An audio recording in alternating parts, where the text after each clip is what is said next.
Ambak, le parcours extraordinaire de l'enfant d'Adjamé qui arrive au sommet de l'État. Ambak, comme l'appellent les Ivoiriens, est un proche parmi les proches d'Alassane Ouattara. Le chef de l'État dira d'ailleurs de lui à maintes reprises qu'il est son fils. Né à Abidjan le 8 mars 1965, c'est d'abord le journalisme qui l'attire. À l'âge de 13 ans, Ahmed Bakayoko s'essaie à la plume en devenant rédacteur en chef du journal du Collège moderne d'Adjamé, commune du nord d'Abidjan, où il fait son enfance. Dans les années 1990, Ahmed Bakayoko se fait remarquer sur la scène politique ivoirienne. Il dirige d'importants mouvements scolaires et estudiantins, dont les GES PDCI, Jeunesse estudiantine et scolaire du PDCI. Avec ses camarades, il dénonce la crise politique qui fait suite à la mort du président Félix Houphouët-Boigny. Lorsque le vent du multipartisme commence à souffler sur la Côte d'Ivoire, Ahmed Bakayoko fonde le quotidien Patriote, un journal d'opposition appartenant au RDR, le Rassemblement des Républicains, parti d'Alassane Ouattara. Ahmed n'a que 25 ans. À 28 ans, Radio Nostalgie, la toute première radio commerciale privée du pays, lui fait appel. Il en devient le président-directeur général avant de prendre les rênes de Nostalgie Afrique 7 ans plus tard. En 2003, alors qu'une grave crise secoue la Côte d'Ivoire, Ahmed Bakayoko accède pour la première fois au gouvernement.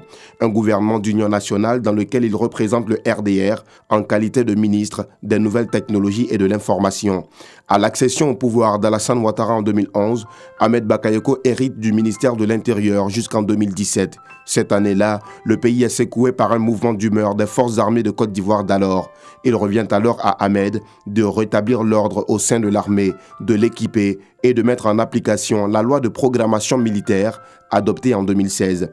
Ahmed Bakayoko était un homme généreux. Il fera d'ailleurs du partage le slogan de la commune d'Abobo, bastion du RHDP, dont il devient le maire en 2018. Le 30 juillet 2020, suite au décès d'Amadou Gon Coulibaly, Ahmed Bakayoko est nommé à la tête de la primature. En octobre 2020, suite aux violences nées de l'élection présidentielle, Ahmed Bakayoko initie avec l'opposition un dialogue politique devant aboutir à des compromis. Le 9 février, à la veille de sa dernière apparition publique, Ahmed Bakayoko échangeait encore avec le secrétaire exécutif du PDCI RDA pour l'installation d'un climat social apaisé. Ahmed Bakayoko, c'est aussi l'ami des jeunes, l'ami des artistes, grand amoureux des musiques urbaines. C'est donc tout le pays qui le pleure, arraché à l'affection des siens, ce 10 mars 2021, des suites d'un cancer à l'âge de 56 ans. La Côte d'Ivoire perd un grand serviteur, un homme d'État et surtout de mission. À son arrivée, le client, comme l'appellent ici les médecins, se dirige d'abord vers le centre d'accueil pour renseigner sur une fiche toutes les informations administratives et médicales le concernant. Cette étape passée, il se dirige vers cette cabine où l'attend le médecin en charge de lui injecter la dose de vaccin prescrite. Fini la vaccination, le client est enfermé dans une autre cabine, dite cabine d'observation. Pendant 15 minutes, on vérifie si la vaccination ne produit pas d'effets secondaires sur lui. Dernière étape de la vaccination. L'intérêt de cette vaccination, elle est triple. D'abord, on se vaccine pour se protéger soi-même, on se vaccine pour protéger notre famille et on se vaccine pour protéger la communauté. Nous n'avons pas de délai. Nous allons vacciner tant que nous avons des doses disponibles. Nous devons vacciner plus de 5 millions de la population ivoirienne. La Côte d'Ivoire a commencé la vaccination contre la Covid-19 depuis le 1er mars 2021. C'est le vaccin AstraZeneca Oxford qui est injecté aux Ivoiriens. Les résultats combinés de 4 essais cliniques au Royaume-Uni, au Brésil et en Afrique du Sud ont montré que le vaccin Covid-19 AstraZeneca était sûr et efficace pour prévenir la Covid-19 chez les personnes à partir de 18 ans. Élargi depuis le 8 mars aux personnes âgées de 50 ans ou plus, la vaccination rencontre l'adhésion des populations cibles.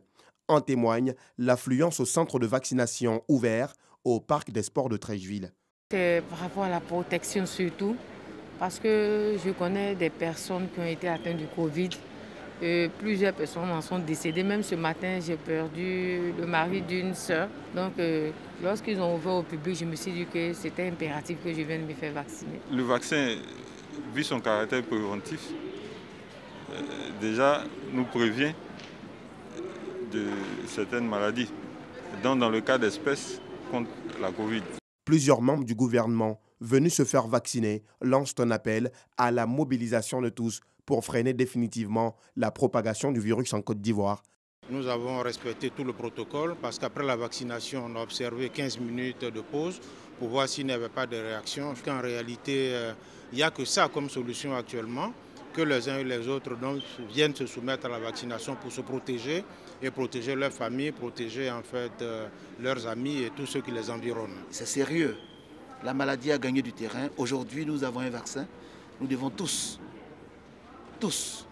venir nous faire vacciner, nous protéger, protéger nos familles et protéger notre pays. Depuis le 8 et 9 mars dernier, l'Institut national d'hygiène publique ainsi que ses antennes d'Abobo, de Yopougon et de Trècheville, sans oublier l'hôpital militaire d'Abidjan et les casernes pour les forces de défense sont pour l'heure les seuls lieux de vaccination. Dans un communiqué, le ministère de la Santé et de l'Hygiène publique annonce que des sites seront ouverts dans les districts sanitaires d'Abidjan pour l'ensemble des cibles mentionnées, que sont le personnel de santé, les forces de défense et de sécurité, les membres du gouvernement, les enseignants et les personnes âgées de 50 ans ou plus. Pour rappel, la vaccination contre la Covid-19 est gratuite et volontaire.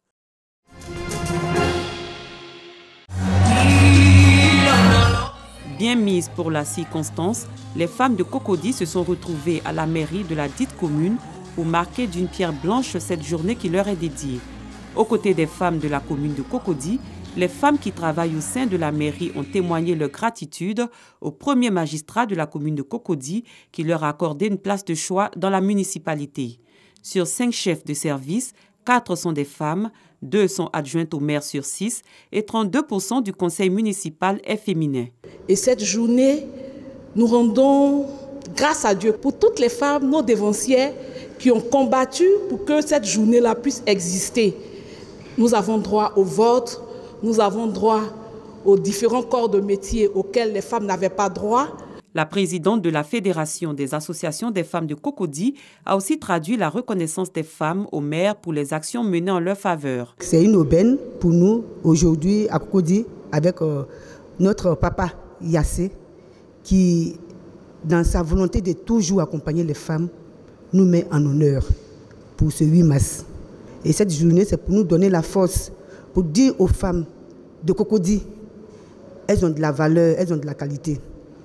L'égalité entre hommes et femmes, c'est possible si nous donnons la main et nous croyons en nos potentialités de femmes que nous sommes. Des mots approuvés par la marraine de la cérémonie qui a relevé le rôle que joue la femme au sein de la cellule familiale et de la société.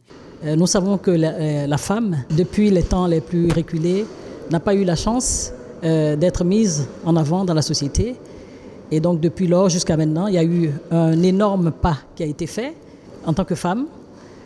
Nous avons eu l'occasion donc d'avoir une pensée pieuse pour toutes ces femmes qui souffrent dans leur chair, qui souffrent dans leur foyer, qui souffrent dans leur vie professionnelle. Nous leur demandons simplement d'être courageuses. Toutes ces marques d'attention à l'endroit des femmes ont rendu poète Jean-Marc Yassé, maire de la commune de Cocody, qui a remis au goût du jour ce poème de Camara Laye, à ma mère. Femme noire, femme africaine, ô toi ma mère, je pense à toi. Lorsque vous regardez dans une société, c'est les femmes qui font tout. Mais nous ne leur avons pas encore donné leur rôle principal et nous ne les avons pas correctement accompagnés. Donc le Seigneur donne la possibilité aujourd'hui de prendre conscience de cette petite négligence et que nous redonnions aux femmes ce dont elles méritent et que nous puissions les accompagner afin qu'elles puissent s'occuper correctement de nous. Parce que vous savez, lorsqu'une femme est heureuse et lorsqu'une femme est satisfaite, le couple, la famille va bien. En outre, plusieurs panels sur l'entrepreneuriat se sont tenus en vue de donner aux femmes la culture de l'autonomisation par la mise en place de projets générateurs de revenus.